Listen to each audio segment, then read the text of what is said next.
सबको जय मसीह की। जय मसीह की। आइए हम प्रार्थना करते हैं, आज की सभा की शुरुआत करते हैं। और सर्वशक्तिमान प्रभु यीशु मसीह, हम धन्यवाद करते हैं, आपकी महिमा आपकी स्तुति करते हैं परमेश्वर। धन्यवाद आज के खूबसूरत दिन के लिए प्रभु यीशु मसीह, जो आपने हमारे जीवन में दिया है। और हम अलग अलग स्थान से यहाँ पे इकट्ठे हुए हैं आपकी महिमा आपकी आराधना करने के लिए परमेश्वर। आप सहायता करिए, मदद करिए, अगुवाई करिए परमेश्वर। और सारा आदर सारा मान महिमा परमेश्वर हमारे जीवन में सिर्फ आपको ही चढ़ाया जाए, ऐसी प्रार्थना करते हैं यीशु मसीह। हम सभी को आप आशीर्वाद करना, आज अपने वचन के द्वारा बातें करना परमेश्वर, और हमारे जीवन से प्रभु आप बातें करना परमेश्वर। वर्शिप टीम को भी आपके हाथ में सौंपते हैं, आप ही अगुवाई करना और गीत गाने के लिए, इंस्ट्रूमेंट बजाने के लिए सहायता करना परमेश्वर। जैसे एक बार ऑफरिंग संदेश, इंफॉर्मेशन, मेन मैसेज, और सभी को आपके हाथ में सौंपते हैं। इस सभा का आशीर्वाद करना, और जो भी ऑनलाइन देख रहे हैं परमेश्वर, उन सभी को भी आशीर्वाद करें, अपनी महिमा के लिए इस्तेमाल करें परमेश्वर। धन्यवाद करते हैं, प्रार्थना प्रभु यीशु मसीह के नाम से मांगते हैं, आमीन। तो आइए हम इस गीत को गाएंगे, हालात बदल जाते हैं यीशु तेरे आने से।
जिंदगी मेरी बदल गई जब से तुझको पाया।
करता हूँ मैं तेरी चिंता, तू क्यों चिंता कर।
हमारे जीवन में कोई भी परिस्थिति क्यों ना हो, लेकिन आप हमारे साथ खड़े रहते हो और पिता परमेश्वर हमें सामर्थ्य देते हो, बुद्धिमत्ता देते हो प्रभु, इसलिए हम आपका धन्यवाद करते हैं। और उस परिस्थिति में पिता परमेश्वर आप हमारे लिए उपाय भी करते हो, इस बात के लिए हम धन्यवाद करते हैं।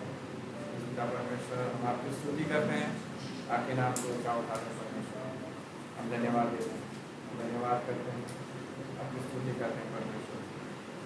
ये आपके जैसा संसार में कोई नहीं प्रभु, जो स्तुति के योग्य हो, जो महिमा के योग्य हो।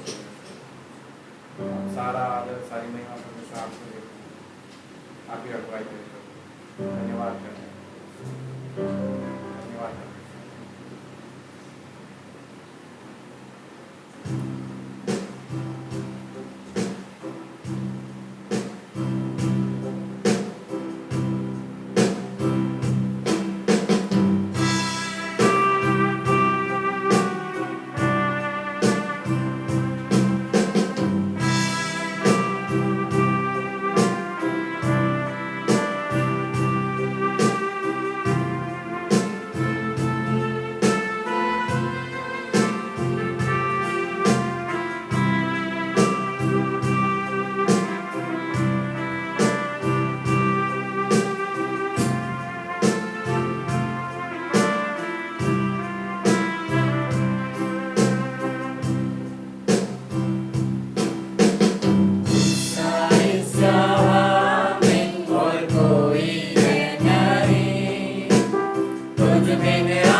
मुझको तू प्रभु वचनों से तेरी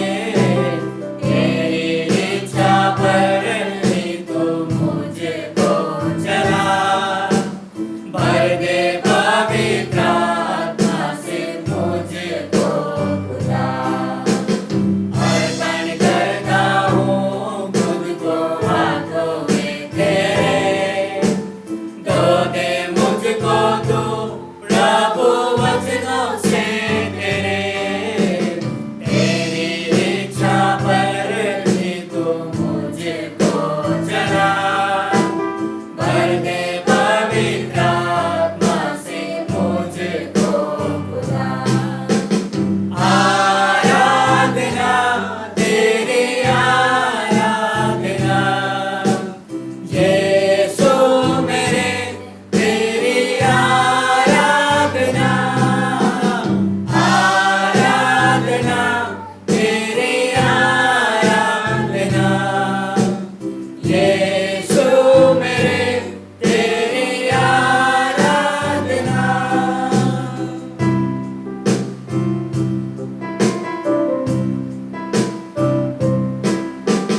चलता मैं रहूं तेरी राहों पर सदा, बन के बर मेरा तो चलना संग खुदा।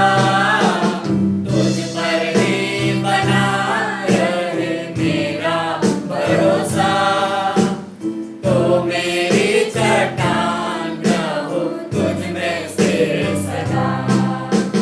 चलता मैं रहूं तेरी राहों पर सदा, बन के रहबर मेरा तो चलना संग खुदा। तुझ पर ही बना रहे मेरा भरोसा, तो मेरी चट्टान रहो तुझ में स्थिर सदा। आराधना तेरी आराधना यीशु मेरे, तेरी आराधना, आराधना तेरी आराधना यीशु मेरे, तेरी आराधना, आराधना तेरी आराधना यीशु मेरे, तेरी आराधना, आराधना तेरी आराधना यीशु मेरे, तेरी आराधना।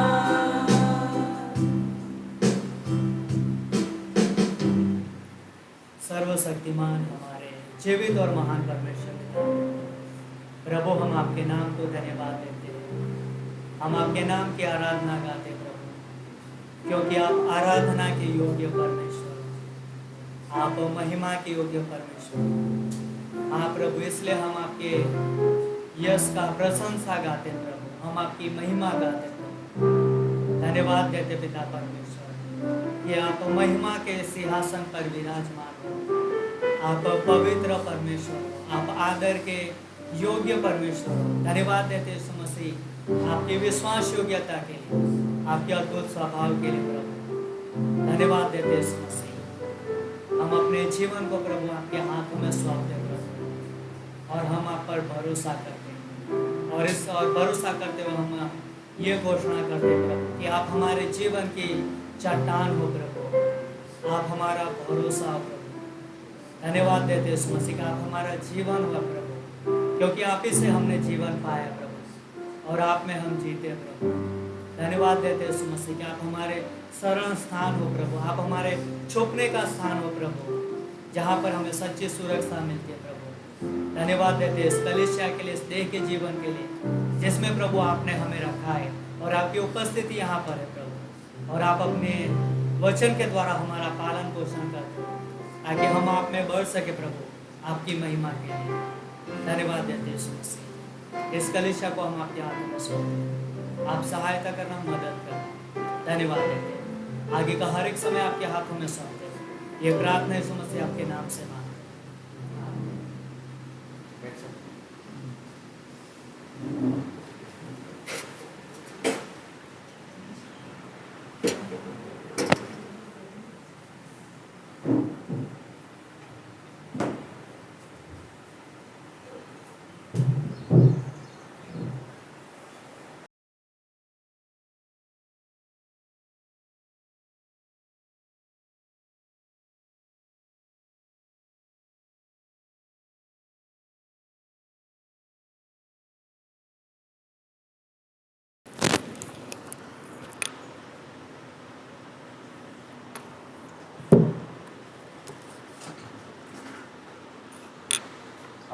सबको जय मसीह की। तो रविवार की सभा में आप सभी का स्वागत है। तो आने वाले हफ्ते में जो भी योजनाएं है वो आपके सामने मैं बांटना चाहूँगा और उसके लिए आप अवश्य प्रार्थना करिए।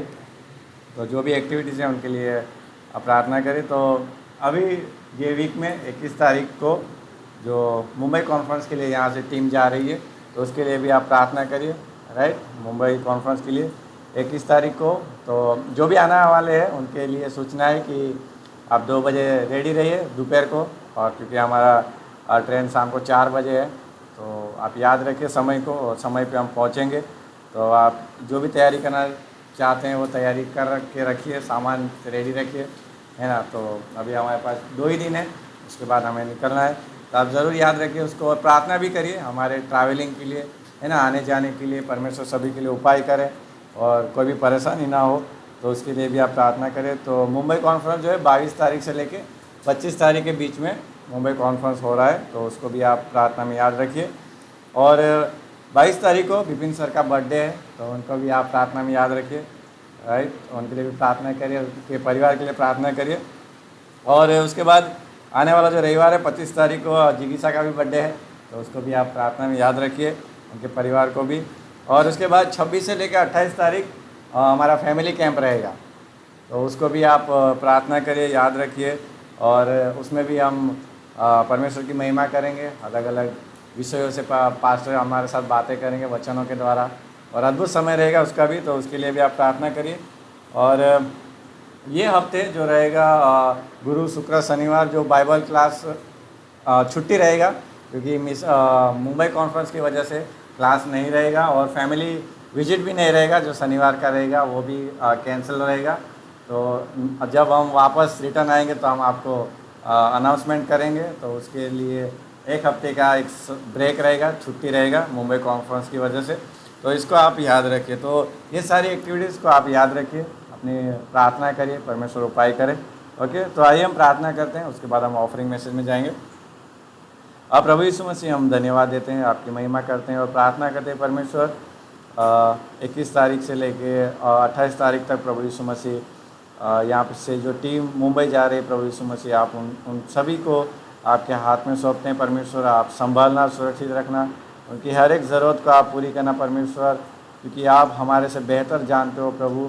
और उस यात्रा को परमेश्वर आप सफल करना, और जो भी मकसद लेके जा रहे हैं प्रभु यीशु मसीह उसको पूरा करने में आप सहायता करना। और वहाँ पे भी परमेश्वर आप अपने दासों के द्वारा हमसे बातें करना, और बहुत कुछ हम सीख के वापस आए पिता, और आपके मिशन के प्रति, आपके वचन के प्रति हमारे अंदर एक नया जोश और एक भर देना परमेश्वर, वैसी प्रार्थना करते हैं परमेश्वर। और ये जो हफ्ता रहेगा, ये जो दिन रहेंगे परमेश्वर, ये एक सामान्य दिन की तरह ना रहे, लेकिन परमेश्वर आप हमसे गहराई से अपने वचनों के द्वारा बातें करना प्रभु, वैसे आपसे प्रार्थना और विनती करते हैं परमेश्वर। और हफ्ते में विपिन सर का और जिगीसा का भी बर्थडे है प्रभु, उन्हें भी आपके हाथ में सौंपते हैं। उनके जीवन के लिए भी धन्यवाद प्रभु, आप उन्हें आशीर्वाद करना और अपनी महिमा के लिए इस्तेमाल करना।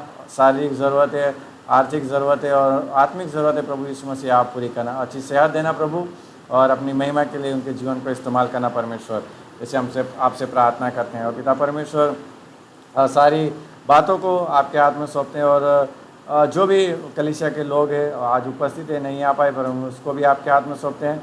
आप अगुवाई करना, उनकी सहायता और मदद करिए पिता परमेश्वर। आज की सभा को आपके हाथ में सौंपते हैं, आने वाले पूरे हफ्ते को आपके हाथ में सौंपते हैं। प्रार्थना यीशु प्रभु के नाम से मांगते हैं, आमीन।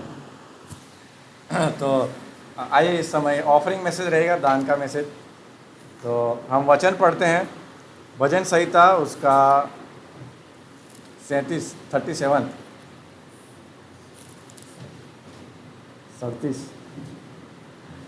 भजन संहिता 37 तो और उसकी पंक्ति पढ़ेंगे हम 21 भजन संहिता 37 और 21वीं पंक्ति। तो यहाँ पे लिखा है, दुष्ट ऋण लेता है और भरता नहीं, परंतु धर्मी अनुग्रह करके दान देता है। तो जो दूसरी पंक्ति है नीचे की, वो उस पर हम ध्यान देंगे। लिखा है, परंतु धर्मी अनुग्रह करके दान देता है। तो ये जो अनुग्रह है उसका जो परिभाषा हम जानते हैं कि जिसके हम लायक नहीं थे वो चीज़ हमें मिला है, राइट, अनुग्रह। तो ये अनुग्रह हम कहाँ से सीखते हैं? तो हम जानते हैं कि बाइबल बताती है कि सबसे पहले परमेश्वर ने हम पे अनुग्रह किया, राइट, क्योंकि हम लायक नहीं थे, फिर भी परमेश्वर ने अपना इकलौता पुत्र हमारे लिए क्रूस पे बलिदान कर दिया, है ना। हमने कुछ अच्छा नहीं किया था, लेकिन फिर भी परमेश्वर के प्रेम, परमेश्वर के अनुग्रह की वजह से उसने हम पे दया की, उसने हम पे अनुग्रह किया और पापों से छुड़ाने के लिए परमेश्वर ने अपना इकलौता पुत्र प्रभु यीशु मसीह को इस धरती पे भेज दिया और क्रूस पे मारा गया, गाड़ा गया और तीसरे दिन जी उठा। और जो कोई उस पर विश्वास करता है वो अनंत जीवन पाता है। तो ये परमेश्वर का अनुग्रह है और वो अनुग्रह की दृष्टि आज मनुष्य के ऊपर बनी हुई है, ताकि मनुष्य पाप से छूट जाए और अनंत काल का जो स्वर्ग है उसको पाले, राइट। तो ये परमेश्वर का अनुग्रह है और अनुग्रह करना जो है वो हम परमेश्वर से ही सीखे हैं, है ना। जैसे एक बच्चा जो होता है वो अपने माँ बाप से चीज़ें सीखता है, राइट। तो पहला जो टीचर होता है वो माँ बाप होता है। तो सारी बातें जो होती है वो एक बच्चा अपने माँ बाप से सीखता है। तो वैसे ही हम भी किसके बच्चे हैं? परमेश्वर के, राइट। तो परमेश्वर से हम सीखते हैं कि अनुग्रह कैसे किया जाता है। तो उसमें अनुग्रह में कोई शर्त नहीं होती, है ना। हम उसको, वो सामने वाला लायक हो या ना लायक है ना, तो भी हमें क्या करना है? उनको अनुग्रह देना है, उन पर हमें दया दिखानी है। तो प्रभु यीशु मसीह ने क्रूस का जो कार्य था, क्रूस पे जो उनका बलिदान था, वो सिद्ध बलिदान वो करके वापस परमेश्वर के दाहिने हाथ जाके बैठ गया है। परमेश्वर प्रभु यीशु मसीह ने अपना काम पूरा कर दिया है और अब सुसमाचार प्रचार करने का जो काम है वो परमेश्वर यीशु मसीह कलीसिया को सौंप के गया है ना। तो और कलीसिया कब सुसमाचार प्रचार करेगी? जब उसके पास भी अनुग्रह होगा, जब वो कलीसिया अनुग्रह सीखेगी, राइट। जो कलीसिया के पास अनुग्रह है वो सुसमाचार प्रचार करेगी, क्योंकि सुसमाचार के द्वारा ही जो खोए हुए प्राण बचाए जाते हैं।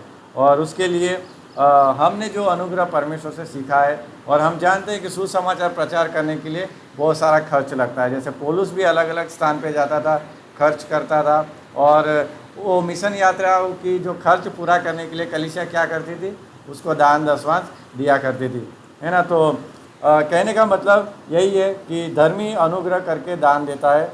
इसके ऊपर? खोए हुए प्राणों के ऊपर अनुग्रह करता है एक विश्वासी, और उसको प्राणों को बचाने के लिए हम दान दशवांश परमेश्वर के भवन में लाते हैं, ताकि परमेश्वर का राज्य बढ़ता जाए, खोए हुए प्राण बच जाए और परमेश्वर की महिमा हो, परमेश्वर की स्तुति हो। और इसीलिए परमेश्वर हमें आशीषित भी करता है ना। तो ये हमें याद रखना चाहिए, जैसा वचन में पढ़ा कि धर्मी अनुग्रह करके दान देता है। ओके, तो इस वचन के द्वारा प्रभु आप सभी को आशीषित करें, आमीन। तो आइए दान के लिए प्रार्थना करते हैं। परमेश्वर, हम धन्यवाद करते हैं और सारी आशीषों के लिए जो आपने हमारे जीवन में दिया है। प्रभु यीशु मसीह, उस आशीष में से हम आज आपकी महिमा के लिए, आपके मिशन कार्य के लिए हम दान देने जा रहे हैं प्रभु। तो उसको आप ग्रहण करिए और अपनी महिमा के लिए, खोए हुए प्राणों को बचाने के लिए, सुसमाचार का प्रचार करने के लिए आप उसका इस्तेमाल करिए परमेश्वर। और सभी हमारे कलीसिया के परिवार को आशीषित करिए, हर एक कमी घटी को आप दूर करिए और अपनी महिमा के लिए इस्तेमाल करिए। हम सभी का जीवन आपके पवित्र हाथ में सौंपते हैं, प्रार्थना यीशु प्रभु के नाम से मांगते हैं, आमीन।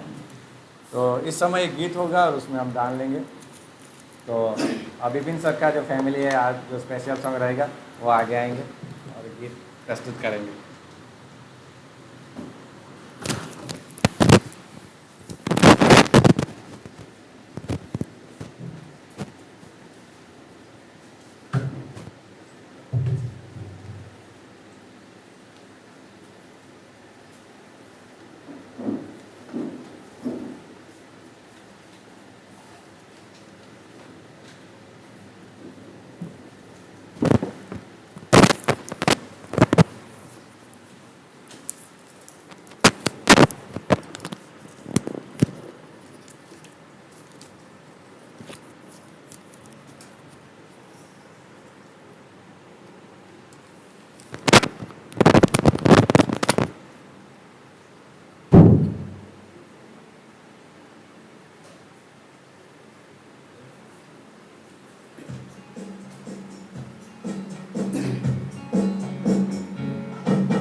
ओके।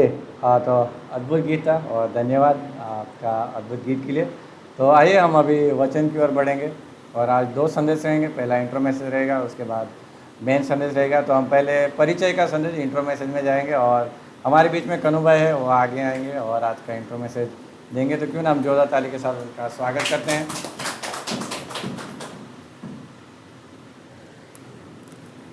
तो आइए इस समय हम परमेश्वर के वचन में जाते हैं। यशाया उसका 49 अध्याय, यशाया 49, यशाया 49 और उसका 14, 15 और 16 पंक्ति।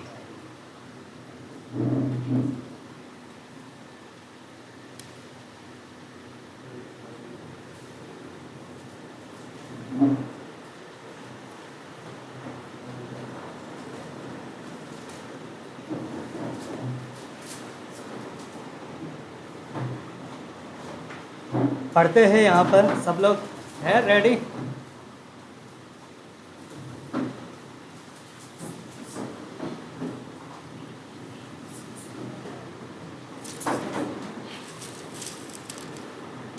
रुकावट के लिए खेद है।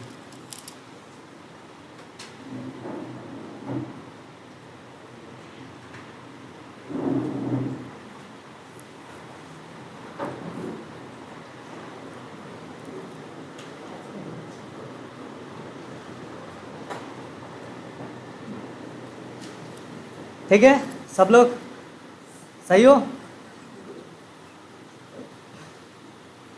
चलो तो वचन में जाते हैं। यशाया उसका 49 अध्याय 14 और 15 और 16 पंक्ति। और यहाँ पर लिखा है, परंतु सियोन ने कहा, यहोवा ने मुझे त्याग दिया है, मेरा प्रभु मुझे भूल गया है ना। क्या लिखा है?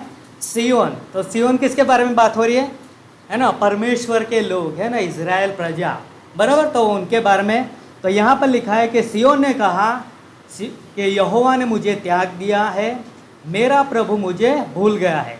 और 15 में लिखा है, एक उदाहरण देके समझाया गया है, क्या यह हो सकता है कि कोई माता अपने दूध पीते बच्चे को भूल जाए और अपने जन्माए हुए लड़के पर दया न करे? हाँ, वह तो भूल सकती है, परंतु मैं तुझे नहीं भूल सकता, है ना। तो यहाँ पर एक उदाहरण देके समझा गया है कि एक दूध पिलाने वाली माता अपने बच्चों को नहीं भूल सकती है। और हाँ, कदाच वो भूल भी जाए, लेकिन परमेश्वर कहता है कि मैं अपने लोगों को नहीं भूलता, है ना। और 16वीं पंक्ति में लिखा है, देख मैंने तेरा चित्र अपनी हथेली पर खोद कर बनाया है, तेरी शहरपना सदैव मेरी दृष्टि के सामने बनी रहती है ना। तो परमेश्वर कहता है कि मैंने तेरा जो चित्र है वो अपनी हथेली में खोद के रखा है, मतलब कि सदैव तुम मेरे आँखों की दृष्टि में है ना। तो ये अद्भुत बात है। तो इसलिए मतलब कि आज हम इस विषय पे बात करने वाले हैं ना। इंट्रो मैसेज है तो ज़्यादा समय नहीं लूँगा। तो यहाँ पर ये कहा जाता है ना कि मतलब परमेश्वर हमें भूलता नहीं, या तो परमेश्वर अपने लोगों को भूलता नहीं। तो यहाँ पर हम देखते हैं कि यशाया की पुस्तक हम पढ़ते हैं, तो यहाँ पर इज़राइल प्रजा है ना, जो एक परमेश्वर के लोग हैं, जो परमेश्वर ने उन्हें चुना है, परमेश्वर अपनी महिमा के लिए विशेष उनको इस्तेमाल कर रहा है।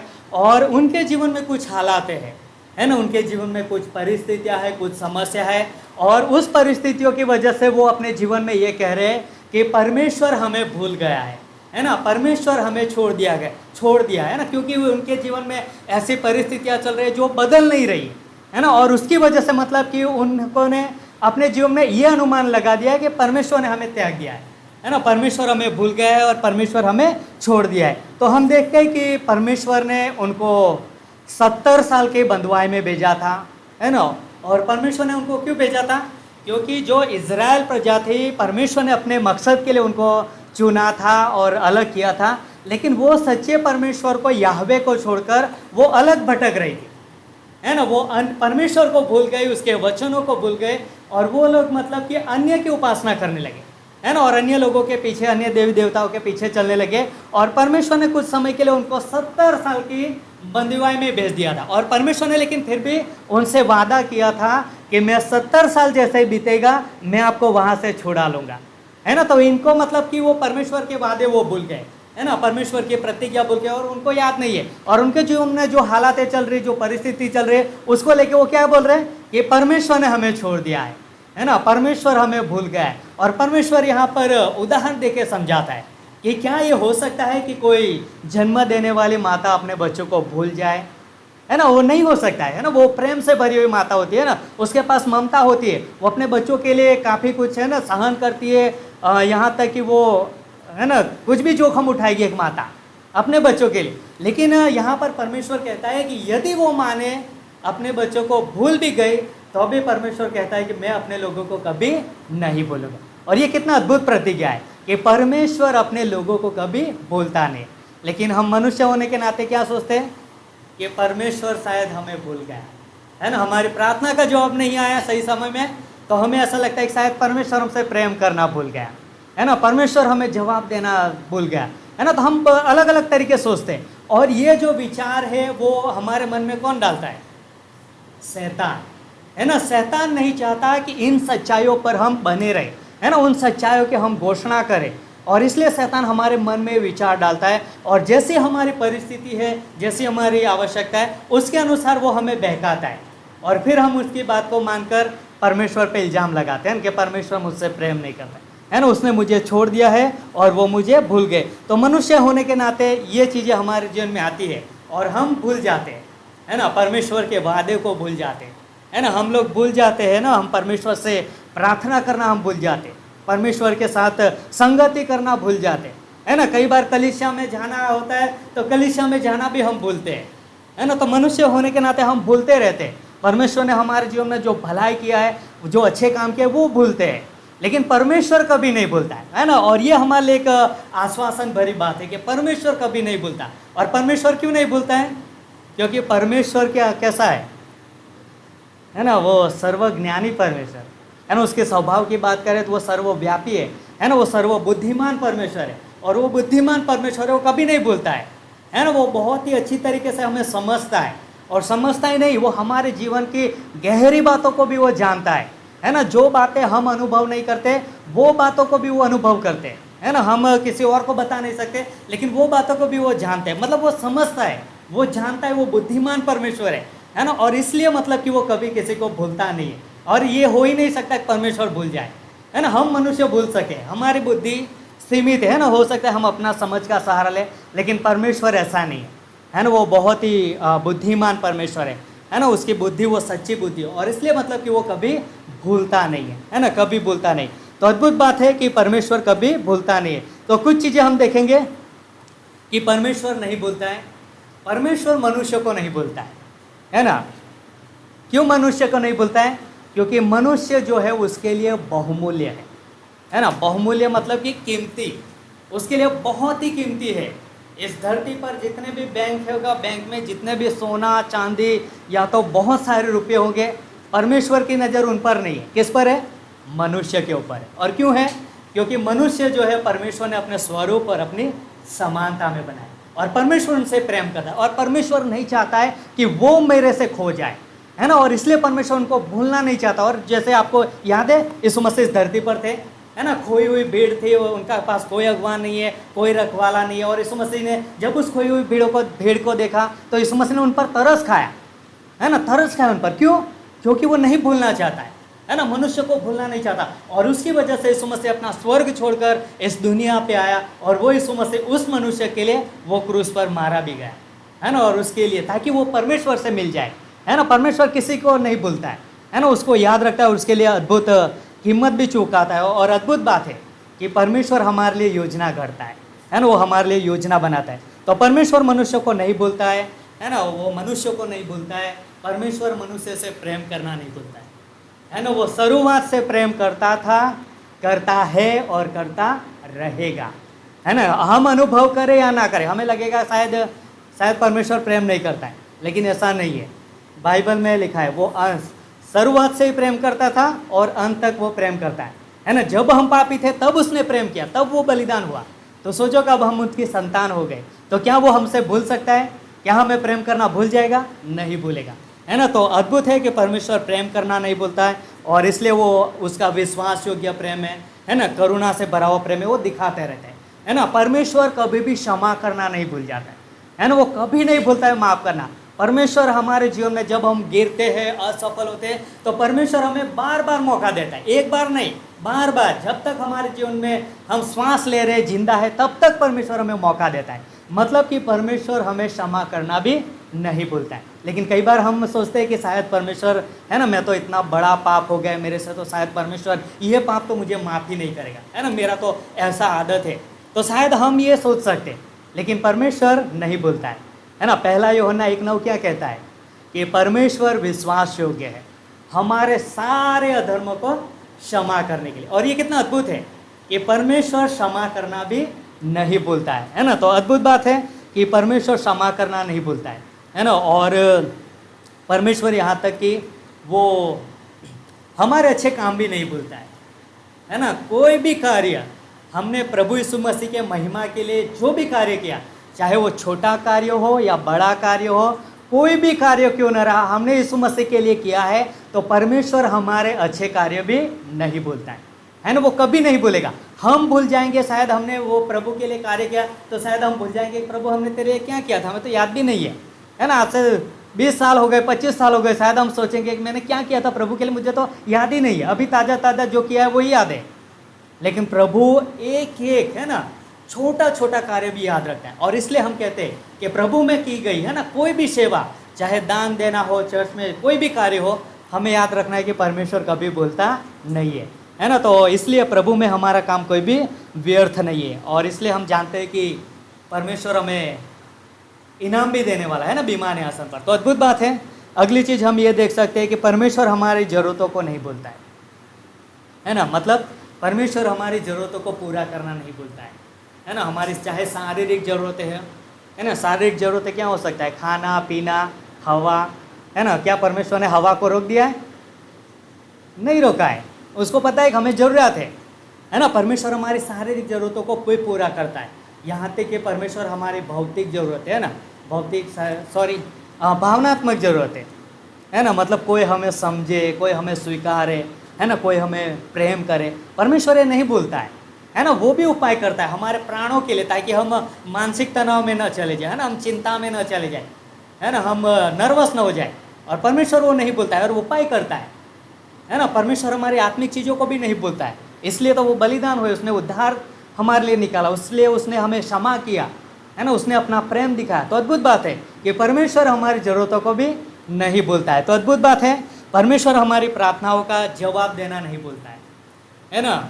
हमें आज प्रार्थना किया, कदाच जवाब नहीं मिला, कल किया, 1 हफ्ता हो गया, 1 साल हो गया, हम सोचे कि शायद परमेश्वर भूल गया है। हो सकता है कि हम प्रार्थना करना भी छोड़ दें, लेकिन परमेश्वर नहीं भूला है ना। उसने अपने सोने के कटोरे में संभाल के रखा है ताकि वो सही समय पर हमारी प्रार्थना का जवाब दे। तो अद्भुत बात है कि परमेश्वर नहीं भूलता है और परमेश्वर याद रखता है। और याद क्यों रखता है? क्योंकि वो हमसे प्रेम करता है ना, और इसलिए वो याद रखता है। और एक चीज़ कहना मैं भूल गया कि परमेश्वर एक चीज़ है, वो भूलता है। मतलब भूलना मतलब वो खुद चुनाव करता है। क्या चुनाव करता है? हमारे पापों को जब क्षमा करता है तो वो भूल जाता है ना। जब हमने कोई गलती किया, हम परमेश्वर से क्षमा मांगते हैं तो परमेश्वर भूल जाता है। और वैसा भूल जाता है जैसे हमने वो गलती किया ही नहीं है, वैसा भूल जाता है। लेकिन फिर भी हम जिसको भूलना चाहिए उसको याद करके पकड़ के रखते हैं ना। और इसकी वजह से हम ग्लानि में चले जाते हैं ना कि अरे मैंने तो बीते समय में ये किया था, वो किया था। परमेश्वर तो भूल गया, हमने क्षमा मांगा तब से, लेकिन हम ग्लानि में रहते। लेकिन ये अच्छी बात है कि परमेश्वर हमसे प्रेम करता है, इसलिए वो भूलता है। और अद्भुत बात है, लास्ट में एक पंक्ति पढ़ेंगे उसी का ही, 16वीं पंक्ति। देख मैंने तेरा चित्र अपनी हथेली में पर खोद कर बनाया है, तेरी सहरपना सदैव मेरी दृष्टि के सामने बनी रहती है ना। तो अद्भुत बात है, परमेश्वर कहता है कि, है ना, मैंने तेरा चित्र अपने हथेली में खोद कर रखा है। क्यों रखा है? ताकि वो सामने ही देखता रहे।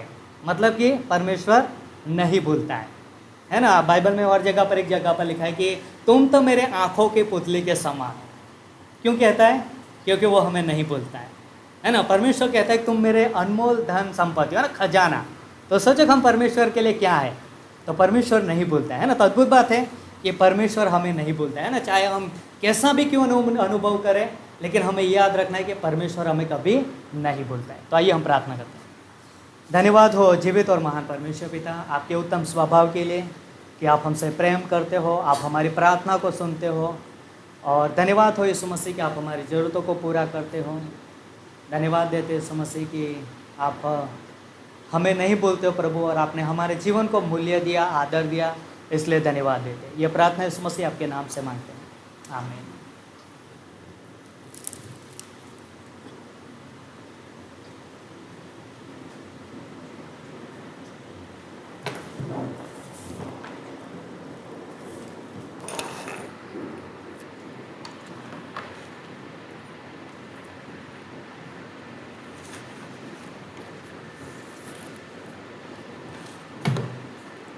तो आइए हम वचन के लिए प्रे करते पहला।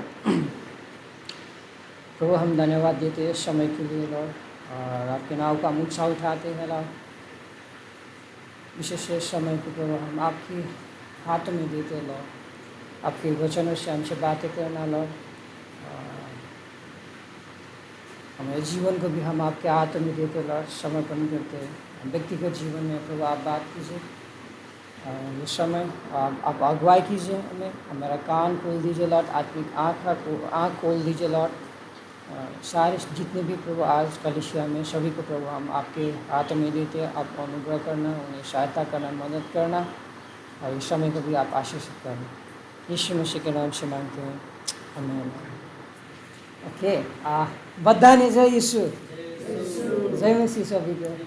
थोड़ा थोड़ा गुजराती मैंने सीख लिया है ना, क्योंकि मैं आज थोड़ा गुजराती बोल दिया। क्योंकि मेरा आज अंतिम है आप लोग के साथ ना, ये अंतिम रविवार है, संडे। अगर मैं गुजराती भूल भी गया तो अभी हम लोग ने वचन क्या सीखा, परमेश्वर हमें कभी भी नहीं भूलेगा। प्रेज द लॉर्ड, परमेश्वर अद्भुत है। आइए आज हम कुछ दाऊद और एक व्यक्ति के जीवन के बारे में हम सीखने वाले हैं, जिसका नाम है मेफीबोशेत। वचन में जाने से पहले मैं आपको धन्यवाद देना चाहता हूँ फिर से। ये मेरा लास्ट डे है, इसीलिए मैं थैंक यू बोलना चाहता हूँ सभी को। ऑलरेडी बोल चुका है उसमें, फिर भी ऑनलाइन व्यूअर्स जितना भी है, लाइक आज चर्च में नहीं आए, जो भी अटेंड कर रहे हैं, सभी को धन्यवाद आपके प्यार के लिए, आपके प्रार्थना के लिए, आपके समय के लिए। मैं ब्लेस रहा ना, एक आशीषित समय रहा मेरे लिए गुजरात जालोर।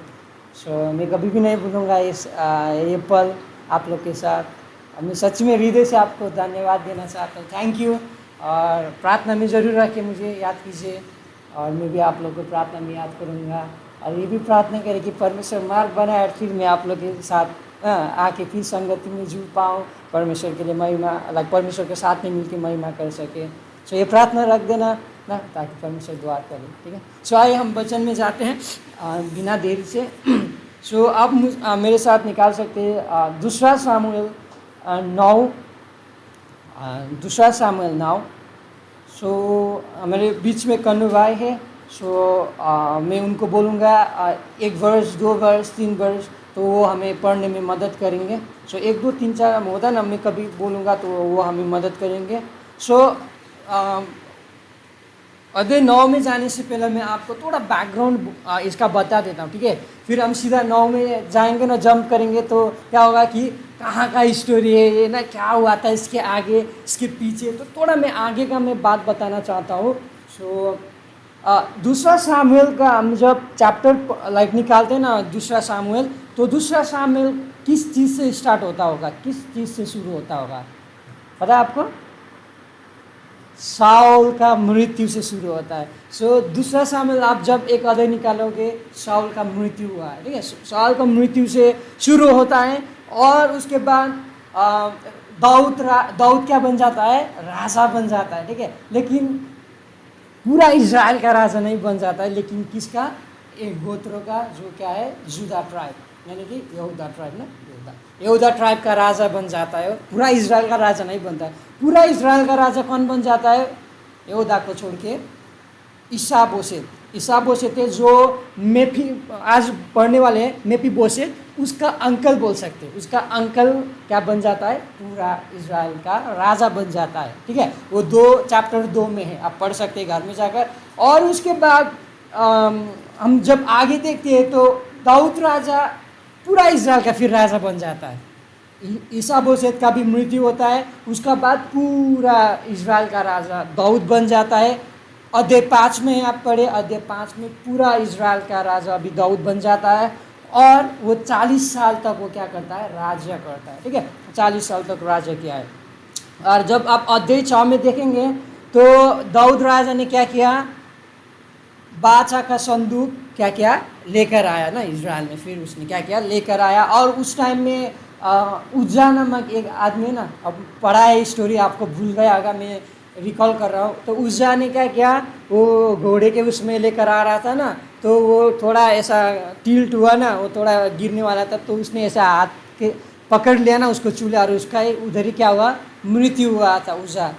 तो स्टोरी पता होगा ना आपको। सो अगर पता नहीं है तो आप दूसरा शामिल 6 अध्याय पढ़े, वहाँ पढ़े। सो वो चीज़ हुआ है। सो मेरा कहने का मतलब कि दाऊद राजा ने अभी क्या कर रहा है, बाचा का संदूक इजराइल में लेकर आ रहा है। सो अध्याय 7 में कुछ चीज़ें हैं, 2 प्रश्न है अध्याय 7 में, जो प्रश्न मैं आप लोग के सामने रखने वाला हूँ।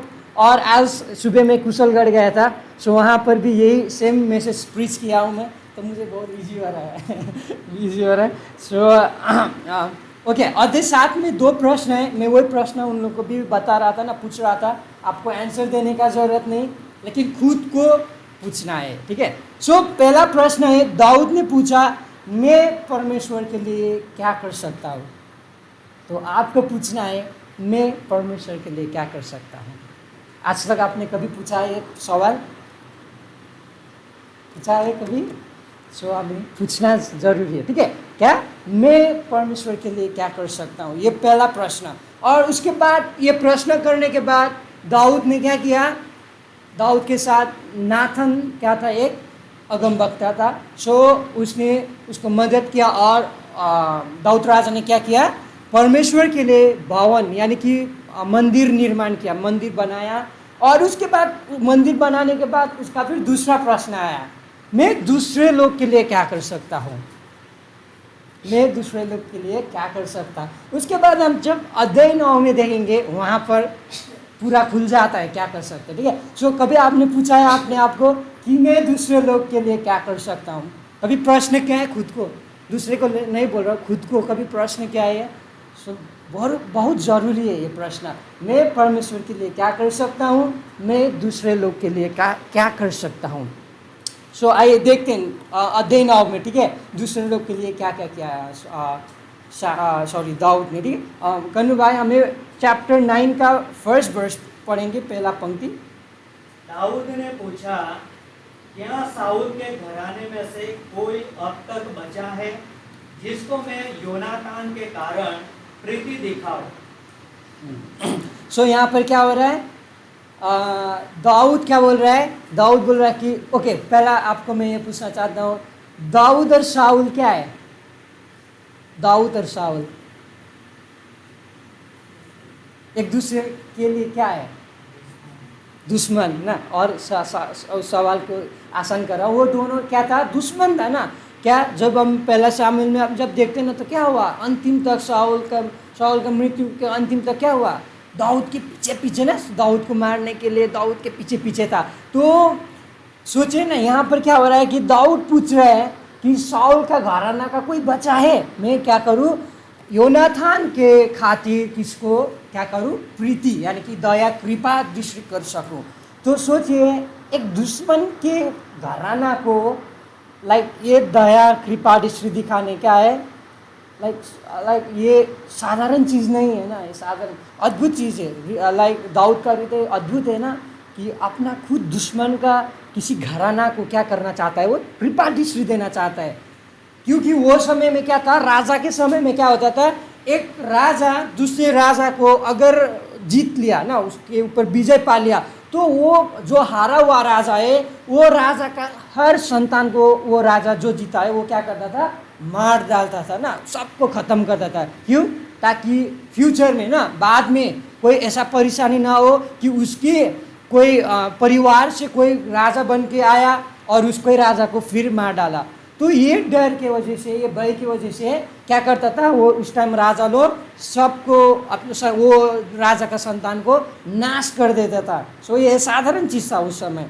लेकिन दाऊद क्या कर रहा है, दाऊद बोल रहे हैं कि यदि कोई शाऊल का घराना का कोई बचा है तो उसको क्या करो, योनाथान के खातिर मैं कृपा दृष्टि करना चाहता हूँ ना। वो क्या बोल रहा है, वो दाऊद क्या कर रहा है, उस समय का वो लाइक परंपरा को कह सकते हैं, यानी कि वो सिद्धांत को जो वो जो हारा हुआ राजा उसका पूरा संतान को नाश करने, वो सिद्धांत के खिलाफ, वो परंपरा के खिलाफ जाकर वो क्या कर रहा है, कृपा दृष्टि करने का वो हृदय ले रहा है।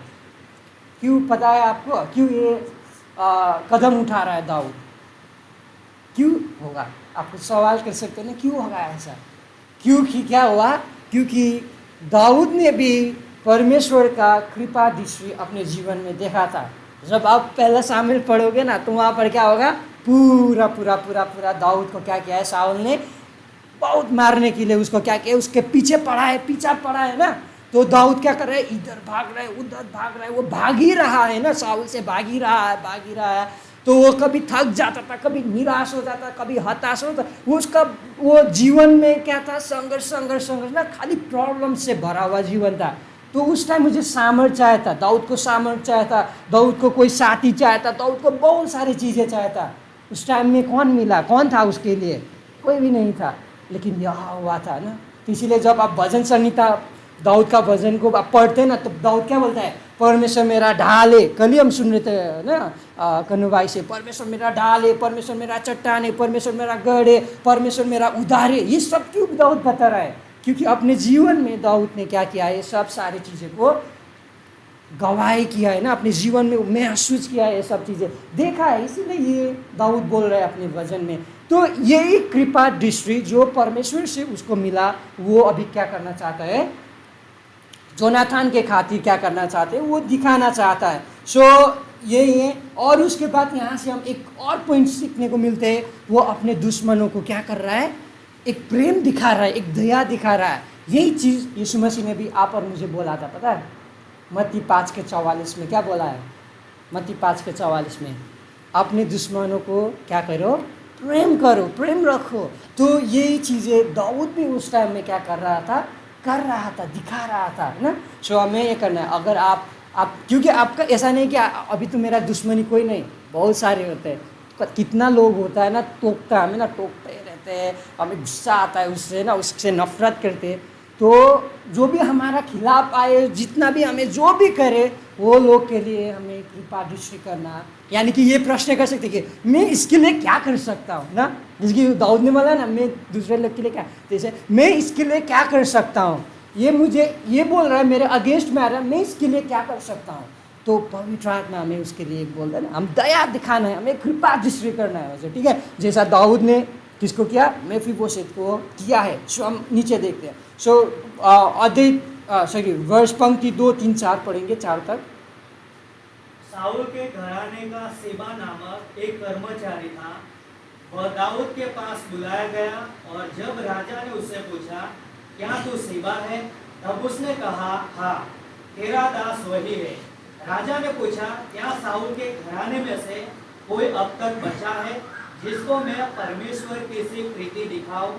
सीबा ने राजा से कहा, हाँ, योनाथान का एक बेटा तो है जो लंगड़ा है। राजा ने उससे पूछा, वह कहाँ है? सीबा ने राजा से कहा, वह तो लोदबार नगर में अम्मीएल के पुत्र माकीर के घर में रहता है। ओके, सो यहाँ से वही चीज़ें देखने को मिलता है कि जो दाऊद ने, मैंने बोला ना, दाऊद ने अपने जीवन में यहोवा से कृपा दृष्टि पाए, वही कृपा दृष्टि किसको देना चाहता है, योनाथान को देना चाहते हैं, ठीक है। सो ये हुआ। तो मेफीबोशेत का नाम मेंशन किया है ना। मेफीबोशेत कौन था? मेफीबोशेत योनाथान का पुत्र ना, बेटा, और शाऊल राजा का पोता। समझा? सिंपल है। मेफीबोशेत योनाथान का बेटा और राजा शाऊल का पोता। सो वो था, और वो क्या हुआ, लंगड़ा था। लंगड़ा, वो ऐसा मत सोच कि वो जन्म से लंगड़ा नहीं, वो जन्म से लंगड़ा नहीं है। तो जब आप यही 4 चैप्टर 4 ना, अध्याय 4 की 4 पंक्ति में जब पढ़ते हैं ना, तो वहाँ पर क्या हुआ, खबर सुनाई दिया, न्यूज़ आया, लाया ना, उस टाइम न्यूज़ आता है ना, तो उनको खबर पहुँच गया उनके महल में कि क्या हुआ, राजा शाऊल और योनातान का क्या हो गया, मृत्यु हो गया, वो लोग मर गया। तो क्या हुआ उसके बाद, क्योंकि मैं बोला ना, तो उस टाइम में क्या था, अगर राजा मर गया तो राजा का पूरा संतान को नाश कर देता था। तो जो नर्स उसको ख्याल कर रहा था ना, ये योनातान का बेटा मेफीबोशेत, वो 5 साल का था। मेफीबोशेत उस टाइम में 5 साल का था। तो क्या हुआ कि डर गई वो, डर के चक्कर में वो नर्स ने क्या किया, योनातान को लेके भागने के चक्कर में ना, वो था ना उसमें जल्दी जल्दी में वो भागने के चक्कर में एक्सीडेंट हो गया। शायद हमें पता नहीं क्या हुआ, क्या लगा होगा उसके पैर में कैसा, बट क्या लिखा है, एक्सीडेंट हुआ है। एक्सीडेंट के खातिर उसका पैर क्या हो गया, डैमेज हो गया ना, तो उसके बाद वो लंगड़ा हुआ। तो वो जन्म से लंगड़ा नहीं है, ठीक है। सो वो उस घटना से क्या हुआ, वो लंगड़ा हुआ है। सो वो क्या है, इसका बैकग्राउंड, मेफीबोशेत का बैकग्राउंड क्या है, वो क्या है, एक राजा घराना से है कि नहीं, राजा घराना से वो है। सो राजा घराना से, बट उसके पास क्या नहीं है, अभी घर भी नहीं है। राजा घराना से, लेकिन उसके पास घर भी नहीं है। वो किसके पास रह रहे हैं, एक माचिर नामक एक आदमी के घर में रह रहे हैं। तो उसके पास घर भी नहीं, वो राजा बैकग्राउंड से, बट उसके पास घर भी नहीं, उसके पास कुछ भी नहीं है। सो वो एक दूसरे आदमी के घर में रहा है जिसका नाम है माचिर। और ये माचिर कौन है हमें पता नहीं है ये कौन है, बट ये भी बहुत दयालु है ना, बहुत दया से भरा हुआ आदमी है। जब आप बाद में भी देखते ना, तो दाऊद भागता है, किससे भागता है, अपने खुद पुत्र अब्सलोम से भागता है। अब्सलोम उसके दाऊद के पीछे आता है ना, वो मारने के लिए, वो भाग जाता है। भागते समय भी यही माचिर जो मेफीबोशेत को रखा था, वही उसको क्या करता है, सहायता करता है दाऊद को, खाने पीने। वो अब वो पढ़ सकते 17 अध्याय में ये माचिर नाम फिर रिपीट हुआ है वहाँ पर, ठीक है। सो वहाँ पर दाऊद को फिर क्या करता है, वो मदद करता है। सो वो भी एक दयालु आदमी हमें दिखाई देते हैं। सो हम अध्याय 5 और 6 भी पढ़ देते हैं, ठीक है। अध्याय 5 और 6, सॉरी पंक्ति। तब राजा दाऊद ने दूत भेजकर उसको लोदबार से अम्मीएल के पुत्र माकीर के घर से बुलवा लिया।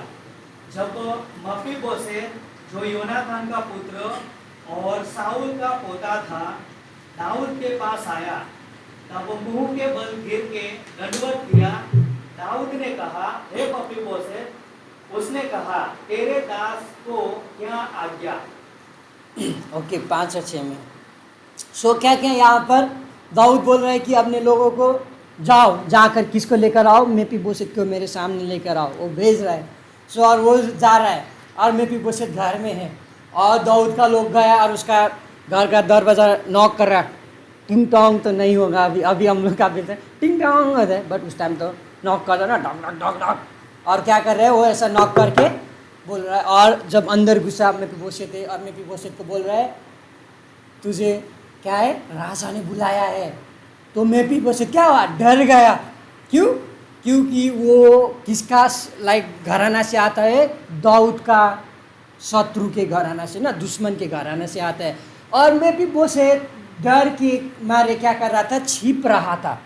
यहाँ पर हमें एक समझना है एक चीज़ है, अभी तक मेफीबोशेत और दाऊद कभी भी भेंट नहीं हुआ है, और एक दूसरे को नहीं जानते हैं अभी तक, ठीक है। उन लोग के कोई रिलेशन नहीं है अभी तक। और अगर दाऊद को पता होता मेफीबोशेत जिंदा है, तो वो क्यों बोलता था कि पहले एक पंक्ति में बोला ना, शाऊल के घराना का कोई बच्चा है, क्यों ये प्रश्न करता था अगर उसको पता है। तो वो क्या हुआ, अभी के शब्द में बोल सकते कि अंडरग्राउंड हो गया था। मेफीबोशेत पूरा अंडरग्राउंड हो गया था, दाऊद को कुछ भनक भी नहीं था, कुछ पता ही भी नहीं था। और वो मेफीबोशेत छुपा हुआ है ना, छुपा हुआ है मचिर के घर में। और वो छुपा हुआ है क्यों, क्योंकि अगर मैं बाहर निकला और मेरा ना पहचान बाहर आया तो मुझे क्या कर देगा, दाऊद राजा मार देगा, नाश कर देगा। इसीलिए वो डर के मारे छिप रहा है राजा से, ठीक है। और वो अभी क्या हुआ, उनके राजा को लोग आके बोल रहे कि राजा तुझे बुला रहा है। कितना डर उसके अंदर है। और वो आके कहाँ पर है, वो कहाँ पर आया है, राजा के ना, दाऊद के पास आया है। और वो बहुत डर से भरा हुआ है, ठीक है। और 7 और 8 भी हम पढ़ सकते हैं। दाऊद ने उससे कहा, मत डर, तेरे पिता योनातान के कारण मैं निश्चय तुझको प्रीति दिखाऊंगा और तेरे दादा साउल की सारी भूमि तुझे फेर दूंगा और तू मेरी मेज पर नित्य भोजन किया कर। उसने दंडवत करके कहा, तेरा दास क्या है कि तू मुझ ऐसे मरे कुत्ते की और दृष्टि करे। ओके, सो यहाँ पर क्या हुआ है, मेफीबोशेत राजा के सामने आया, दाऊद के सामने आया और वो घुटनी में बोल रहा है ना, वो है और वो बहुत डरा हुआ है ना, डरा हुआ है। और दाऊद देखता है और दाऊद पहला चीज़ क्या कर रहा है, उसका डर को निकाल रहा है ना। मेफीबोशेत के अंदर जो डर है वो डर को दाऊद निकालने का चीज़ कर रहा है और वो बोल रहा है कि मत डर, है ना, मत डर बोल रहा है। सो आप पढ़ सकते हैं कि वो क्या बोल रहा है, मत डर। सो उसके बाद सोचिए, अगर आप मेफीबोशेत थे, ठीक है, और आप इतना साल 5 साल का था वो, तभी से वो छिप रहा है, तो सोचिए कितना साल हो गया और दाऊद आपको बुला रहा है ना, आप मेफीबोशेत हो, अभी सोचिए, और आप दाऊद के सामने गया, एक तो पहले से डर है कि ये मुझे मार देगा और इसलिए छुप रहा है, और आप अभी दाऊद के सामने हैं और दाऊद बोल रहा है कि मत डर। आपको लगता है आप नहीं डरने वाले हैं तभी? बिल्कुल, क्यों? हमें डर लगता है, हम इंसान है।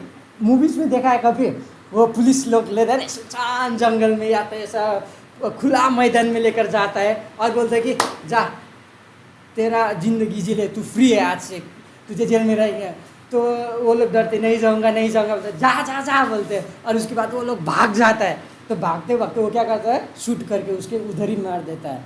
तो क्या पता राजा भी उसको मार दे ना, तो सिर्फ बोल रहा है कि मत डर, और हमारा डर नहीं जाने वाला है ना। लेकिन दाऊद ने कुछ किया है वहाँ पर, क्या किया है, क्यों मत डर, उसका कारण बताया उसने। क्यों?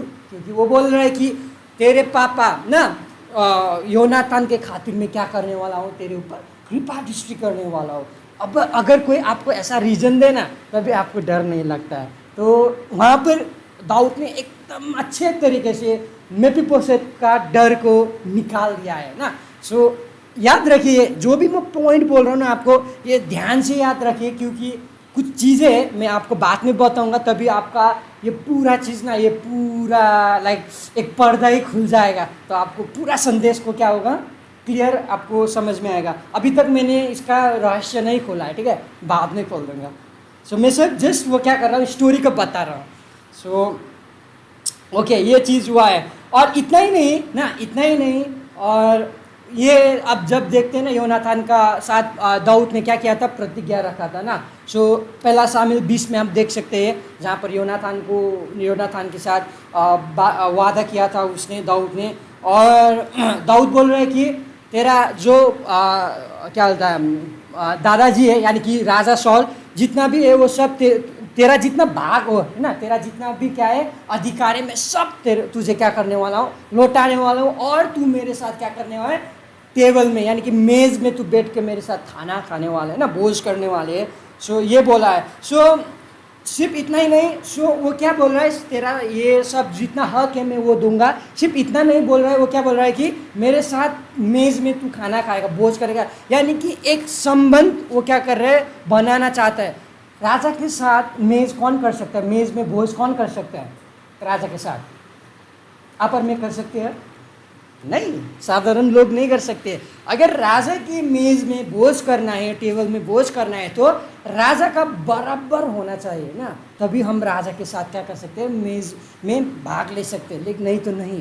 तो वो सोचिए मेफीबोशेत, इसलिए मेफीबोशेत क्या बोल रहा है, मैं क्या हूँ, मरे हुए कुत्ते के समान, यही नहीं उसने खुद बोला।